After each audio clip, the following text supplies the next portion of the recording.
오늘도 이 자리에 함께 하신 저와 여러분에게 하나님의 크신 은혜가 함께 하시기를 주님의 이름으로 축복드립니다. 옆에 사람과 인사하겠습니다. 잘 오셨습니다. 수고하셨습니다. 네, 일주일 동안 또 살아내시느라 수고하셨습니다. 네. 자, 이제 옆을 보세요. 옆을 보시면서 누가 빠졌나, 누가 안 왔나, 옆에 사람. 네. 알겠습니까? 누가 빠졌는지 아시겠습니까? 네. 위에서 기도해 주시기 바랍니다. 제가 생각나는 사람, 그가 옆에 봤을 때 누가 빠졌어 라고 생각나는 사람, 그 사람이 일주일 동안 여러분이 기도해 드려야 되는 대상입니다.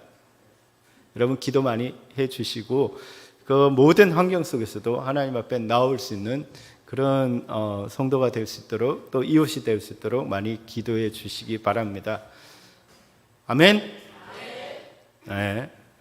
제가 오늘 이 말씀을 준비하면서 굉장히 많이 이렇게 고민이 됐었어요. 그러면서 이제 집사람한테도 그런 얘기를 했어요. 내가 참 설교를 어렵게 하나 보다. 이게 참 본문이 참 어렵다. 어려움에도 불구하고 어렵으면 하지 마라고 얘기를 했는데, 어려워도 해야 되니까, 이 말씀을 전하고 싶으니까, 주신 말씀이니까 이렇게 준비를 하면서 전합니다. 여러분, 제가 바람풍 하면, 바람풍 이렇게 하면 여러분 바람풍으로 알아들으시기를 주님의 이름으로 축복드립니다. 네, 우리 성도님들이 이제 수준이 많이 높아져가지고 제가 무슨 얘기하면 다 알아들으실 줄 믿습니다. 네, 절대로 밖에 나가면서 목사님 무슨 얘기 했는지 나 모르겠어요, 이런 얘기 하시면 절대로 안 됩니다. 아멘? 제일 걱정돼요. 이스라엘의 회복에 대해서 말씀하시는 에스겔 37장에는 에스겔서에서 가장 유명한 두 사건을 기록하고 있습니다. 그러니까 지금 에스겔 당시는 어떤 당시냐면, 바벨론으로 이스라엘 백성들이 포로로 끌려가서 거기서 생활하고 있었다는 거예요. 그러니까 그들은 남유다 사람들인데 남유다에 예루살렘이 있었다는 거예요. 예루살렘 성전이 있잖아요. 그러니까 하나님께서 함께 하시는 그 성전이 절대로 망하지 않고 그들을 지켜준다고 생각했어요. 그래서 북쪽 이스라엘이 망하는 모습을 보면서도 남쪽 유다 사람들은 하나님께서 지켜주기 때문에 절대로 망하지 않아, 절대로 바벨론이 아무리 강하다 할지라도 예루살렘은 함락되지 않을 거야 라고 생각을 했는데, 1차, 2차에 걸쳐가지고 그 예루살렘이 함락되는 거예요. 그리고 졌어요. 그리고 그 유다 사람들이 지금 포로로 끌려와 있어요.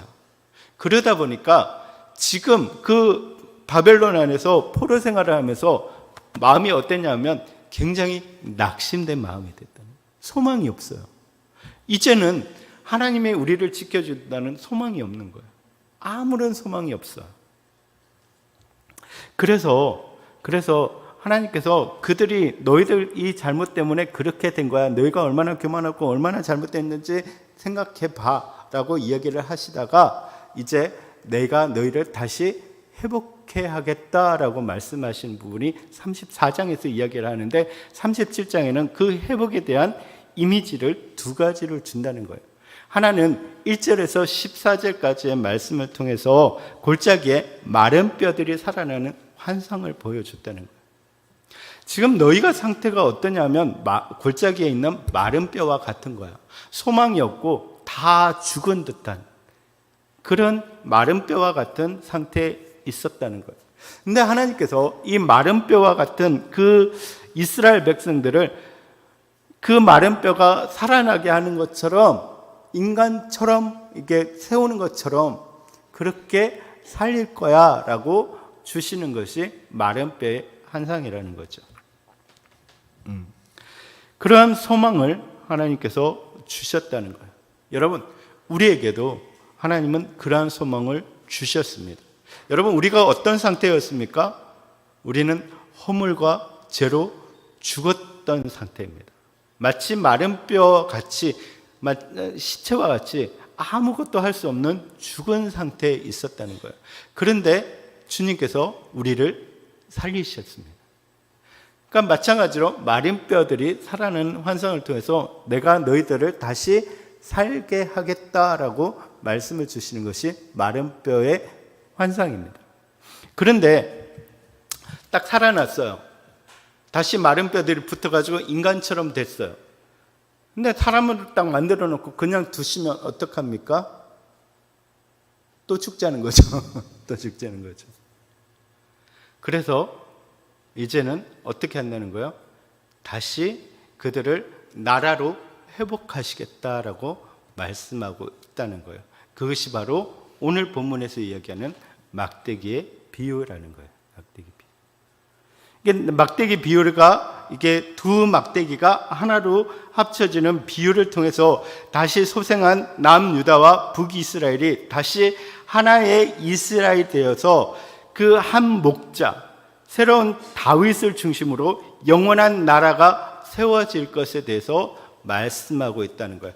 그러니까 너와 내가 다시금 살아난 너가 하나님과 관계를 맺게 되고 그 관계 속에서 하나님이 중심되는 하나님의 나라가 세워지는데 그 중심에 한 목자, 한 임금, 새 다윗이 있을 거다라고 말씀하고 있는 것이 두 막대기 비유의 핵심이라는 거죠. 이 환상과 비유의 말씀은 당시 바벨론 포로가 되어서 정체성의 혼란을 겪고 있던 마른 뼈와 같이 되어 있던 이스라엘 백성들에게 가장 중요한 소망의 메시지가 되고 있다라는 것입니다. 여러분, 지금 우리를 보면 분열의 시대를 살아가고 있어요. 그렇죠? 정치권도 보면 보수다 혹은 진보다 해가지고 너무 극심하게 싸우고 있어요. 네. 그죠? 사회도 지금 그 부유한 층과 가난한 층이 소득 격차가 너무 갈라져가지고 극과 극을 이루면서 분열되고 있는 그런 상황이에요. 근데 교회는 어떻습니까? 교회도 보면 그 정치권을 따라서 진보다 자유다 해가지고 막 갈려지고 있어요. 우리 교회 안에서도 마찬가지예요. 우리 교회 안에서는 그렇지 않을 줄 믿습니다. 우리 교회는 이제 막 하나가 되고 있어요. 그렇죠? 맞죠? 서로 보면 미치겠잖아요. 좋아서. 안 그렇습니까? 그렇죠? 네.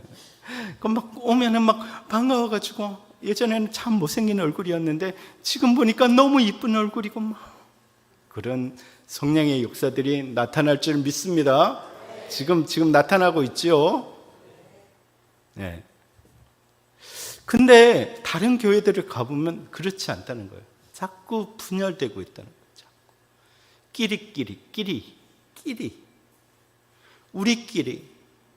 우리끼리 모여야 돼. 우리끼리. 자꾸 끼리끼리 모여가지고 서로 분열되는 모습을 가지고 있다.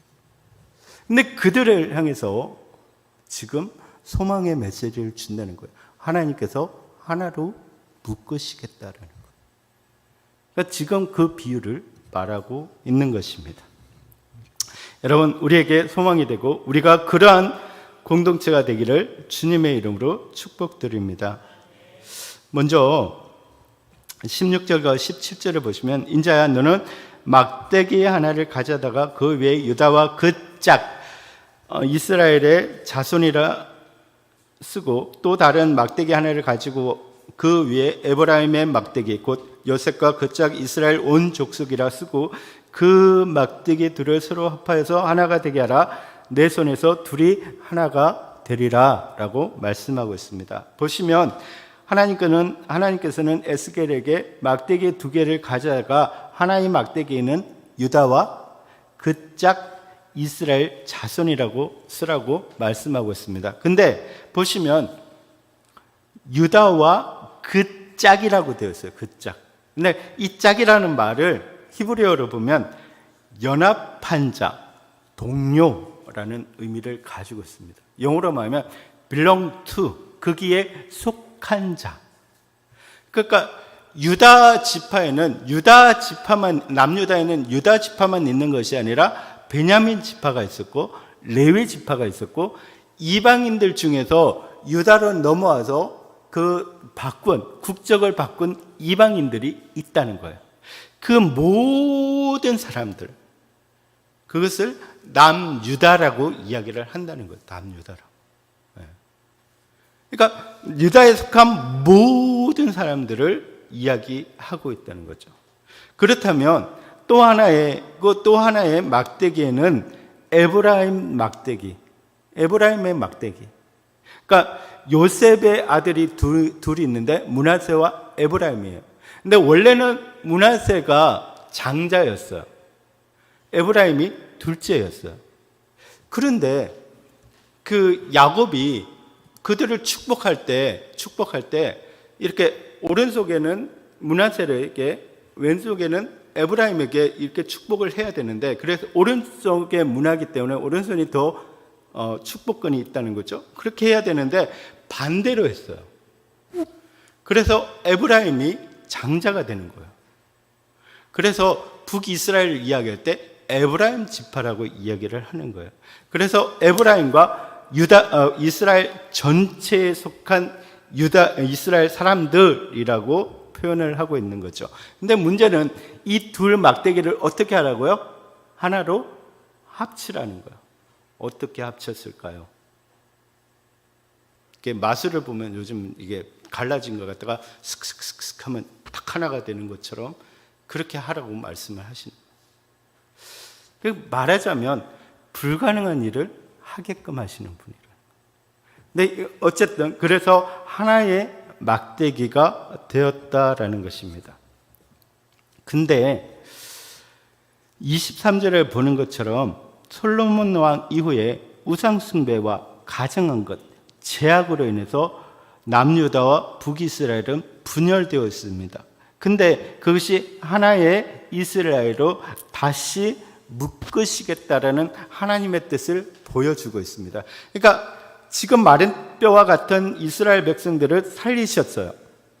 그리고 이제 남유다와 북이스라엘이 없이 하나의 이스라엘로 만드시겠다라고 말씀을 하고 있는 것입니다. 19절은 이런 의미를 다시 확인해 주고 있습니다. 19절을 보시면 너는 곧 이르기를 주 여호와께서 이같이 말씀하시기를 내가 에브라임의 손에 있는 바 요셉과 그 짝 이스라엘 지파의 막대기를 가져다가 유다의 막대기에 붙여서 한 막대기가 되게 한즉 내 손에서 하나가 되게 되리라 하셨다 하고, 그러니까 하나가 되게 만드신다는 거예요. 그리고 더 나아가 어떻게 그들을 모으실 것까에 대해서 좀 더 구체적으로 묘사하고 있는데 21절을 보시면 그들에게 이르기를 주 여호와께서 이같이 말씀하시기를 내가 이스라엘 자손을 잡혀간 여러 나라에서 인도하며 사방에서 모아서 그 고국 땅으로 돌아오게 하고. 여러분 생각해 보면 북이스라엘은 아수르에게 망했습니다. 근데 아수르가 점령지를 어떻게 했느냐면 다 흩어버렸어요. 그래서 몇 명은 뽑아서 이쪽 지역에, 몇 명은 뽑아서 저쪽 지역에, 그리고 다른 지역에 있던 다른 이민족들을 이스라엘에 데리고 왔어요. 그래서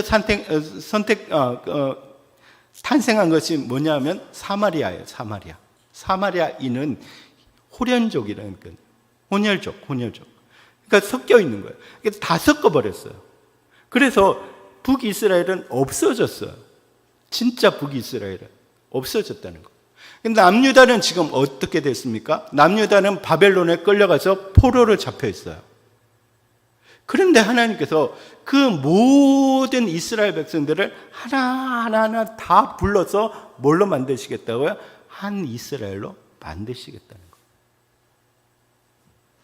여러분 생각해 보면 우리가 그렇다는 거예요.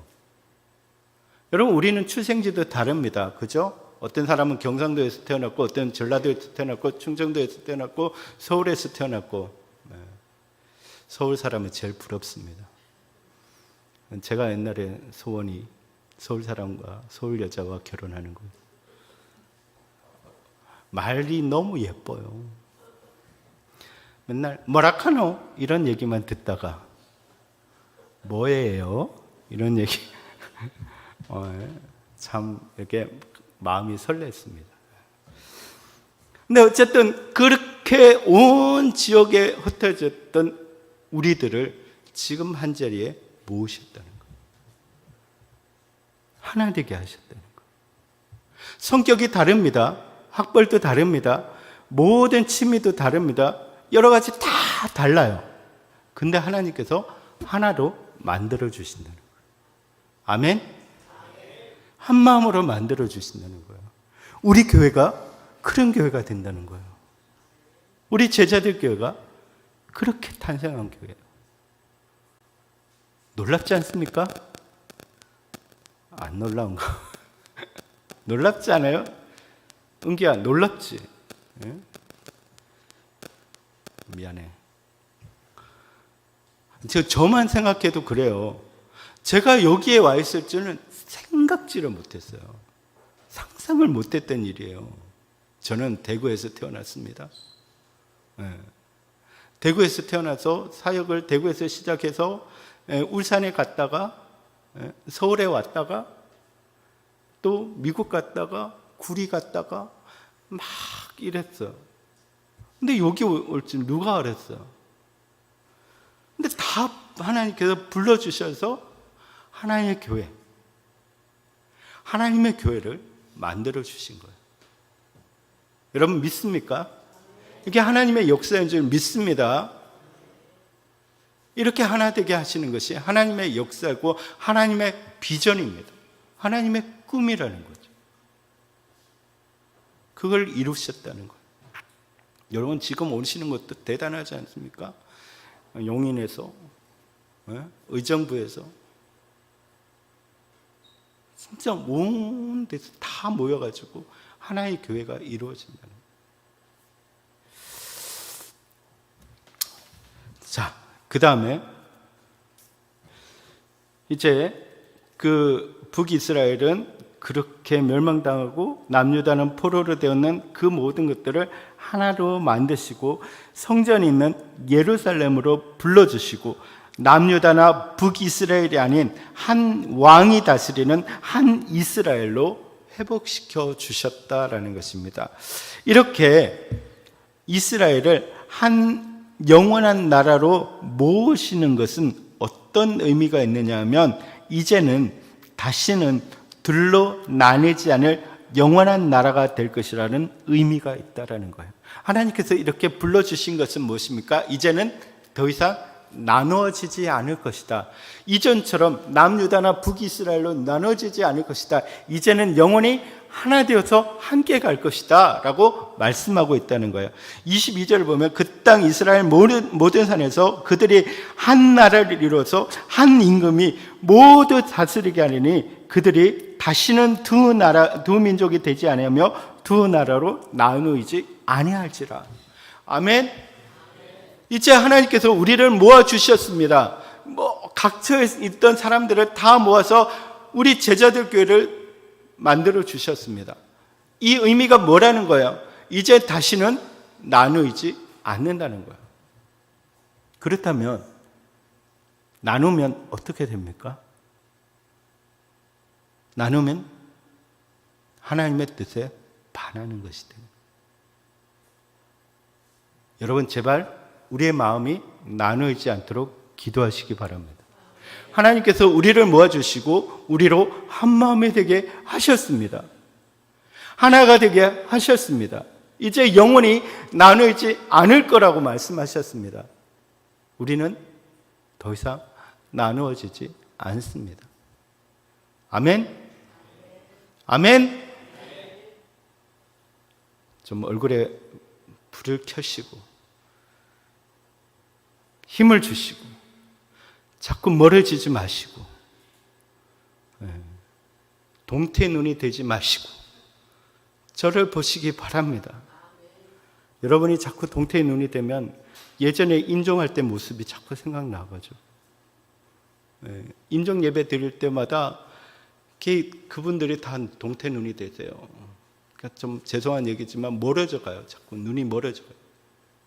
가지 마세요, 집사님. 자꾸 멀어져 가요. 여러분, 지금은 설교 시간입니다. 임종 예배 시간이 아닙니다. 그죠? 네. 나누지 않는다는 거예요. 여러분, 우리 공동체가 정말 주님을 중심으로 영원한 하나님의 나라를 세웠다라는 것을 우리는 기억하시고 나누지 않는 그런 여러분들이 되시기를 바랍니다. 먼저는 바울이 말한 것처럼 그 어떠한 것도 그리스도의 사랑에서 우리를 나눌 수가 없습니다. 여러분, 주님이 우리를 부르셨기 때문에, 하나님께서 우리를 부르셨기 때문에 이제 그 어떠한 것이라 할지라도 하나님의 사랑에서 우리를 나눌 수가 없습니다. 하나님은 우리를 영원히 사랑하시는 줄 믿습니다. 아멘. 우리가 어떤 곳에 어떤 모습으로 나아간다 할지라도 하나님은 우리와 함께 하실 줄 믿습니다. 믿습니까? 믿습니까? 제발 믿음을 가지시기 바랍니다. 또한 서로와 나누지 않습니다. 성령의 띠로 우리는 하나가 되었습니다. 그죠? 그래서 한 마음이 되어서 갑니다. 여러분, 저는 그렇습니다. 우리 교회가 참 좋은 교회가 되었으면 좋겠습니다. 근데 좋은 교회가 되는 게 뭔가라는 생각을 곰곰이 해보니까 밀알이 이렇게 떨어져서 땅에 썩으면 그것이 이제 삭이 되어서 올라와서 나무가 됩니다. 그 나무에 뭐가 모입니까? 새들이 모입니다. 그 새들이 모여서 그 나무 안에서 쉼을 얻겠습니다. 기쁨을 누립니다. 여러분, 우리 교회가 그런 교회가 되었으면 좋겠습니다. 이 지역에 하나님께서 우리를 세워주셨습니다. 그죠? 그리고 30년 동안 우리를 지켜주셨습니다. 이제 우리 교회가 자라나서 이제 큰 나무가 되기를 바랍니다. 그래서 이 지역에 있는 많은 영혼들이 와서 쉼을 얻고 기뻐하고 즐거워하고 상처받은 영혼이 치유함을 받고 정말 답답한 영혼이 여기 와서 기쁨으로 충만해지고 복음을 들으며 또 사람들의 사랑을 받으며 쉴 수 있는 그런 공동체가 되기를 주님의 이름으로 축복드립니다. 이것이 좋은 교회잖아요. 우리가 그것을 위해서 나아갑니다. 여러분, 그런 교회가 되기 위해서 우리가 더욱더 한마음이 되는 우리가 되시기를 주님의 이름으로 축복드립니다. 다음으로 또 하나의 의미, 하나가 되는 또 하나의 의미는 뭐냐면 한 임금 혹은 한 목자를 중심으로 참된 연합이 이루어진다는 거예요.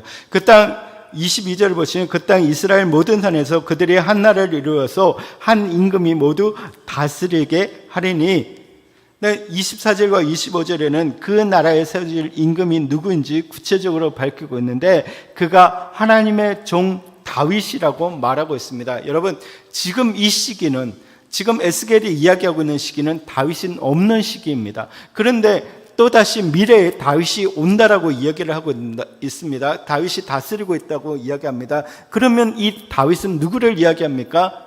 하나님의 영원한 종으로 하나님의 말씀에 온전히 순종했던 예수 그리스도를 이야기합니다. 그가 다스리신다는 거예요. 그가 영원한 나라를 만드신다는 거예요. 여러분, 우리 공동체는 주님이 다스리는 하나님의 나라인 줄 믿습니다. 주님이 우리의 왕이 되십니다. 아멘. 그가 우리를 다스리신다는. 근데 그 예수 그리스도를 통해서 우리는 참다운 연합이 이루어진다는 거예요. 참다운 하나됨이 이루어진다는 거예요. 그래서 이제는 다시는 둘로 나누어지지 않고 또 하나님의 율례와 규례를 지켜서 온전히 행한다는 거예요. 하나님 말씀대로 우리는 살아갈 수가 있다는 거예요. 이전에는 불신앙이고 불순종적인 모습을 가졌지만 주님이 다스리는 그 나라에서는 우리는 하나님의 말씀대로 살아간다는 것을 말씀해 주고 있습니다. 또 하나는 무엇입니까? 26절을 보시면 내가 그들과 화평의 언약을 맺어서 세워서 영원한 언약이 되게 하고 또 그들을 경고하고 번성하게 하며 내 성소를 그 가운데 세워서 영원히 이르게 하리니라고 말씀하고 있습니다. 주님이 다스리는 그 나라에서는 무엇이 세워진다는 거예요? 평화의 언약이 세워진다는 거예요. 이제 다시는 전쟁이 없고 그 안에 평강이 있다라는 것입니다. 여러분, 다시는 전쟁이 없고 다시는 높아짐이 없을 서로 이렇게 분쟁이 없어질 것입니다. 하나님, 그 이유가 무엇입니까? 하나님께서 그들의 하나님이 되시고 우리는 그들의 백성이 되기 때문이라는 거예요. 그죠? 여러분, 우리 사이에 하나님이 계시기 때문에 우리는 무엇은 관계가 됩니까? 평화의 관계입니다. 만약에 반대로 생각하면 주님이 없는 사회는 어떤 거야? 반목의 사회가 되겠죠. 반목의 공동체가 되겠죠. 여러분, 우리가 주님을 믿는다면 여러분 서로 안에 평강이 넘쳐나기를 주님의 이름으로 축복드립니다. 그리고 여러분들이 평화의 제물이 되시기를 바랍니다. 피스메이커가 되시기 바랍니다. 괜찮아. 주님 계시잖아. 주님 믿잖아. 괜찮아. 왜? 저 사람들 다 형편이 있는 거야. 괜찮아. 너가 이렇게 이해하고 같이 이렇게 기도해야지. 이런 평화의 제물이 되시기를 바랍니다. 아멘. 옆에 가가, 야, 누가 뭐라더라? 너한테 욕하더라? 나는 안 들으려고 했는데 그랬더라. 또 옆에 가가지고, 야, 내가 그 말 했더니 너 이런 말 하더라. 너 그랬어? 이거는 뭡니까? 피스메이커인가요? 트러블 메이커. 여러분, 우리 제자들께는 그렇지 않죠? 그죠? 아멘? 연습합시다. 괜찮아. 주님 계시잖아. 네. 괜찮아. 오케이. 우리의 모습이 이렇게 되기를 주님의 이름으로 축복드립니다. 오늘 말씀을 우리가 정리하면서 하나님께서 두 막대기를 하나로 만드셨습니다. 우리를 하나로 만드셨다는 것을 기억하면서 그 의미가 무엇인가 생각하는 여러분 되시기를 주님의 이름으로 축복드립니다. 그래서 정말 하나의 공동체, 하나님이 다스리는 그 한 공동체 안에서 정말로 평화를 만들어가고 정말 아름다운 공동체를 만들어가는 저와 여러분이 되시기를 주님의 이름으로 축복드립니다.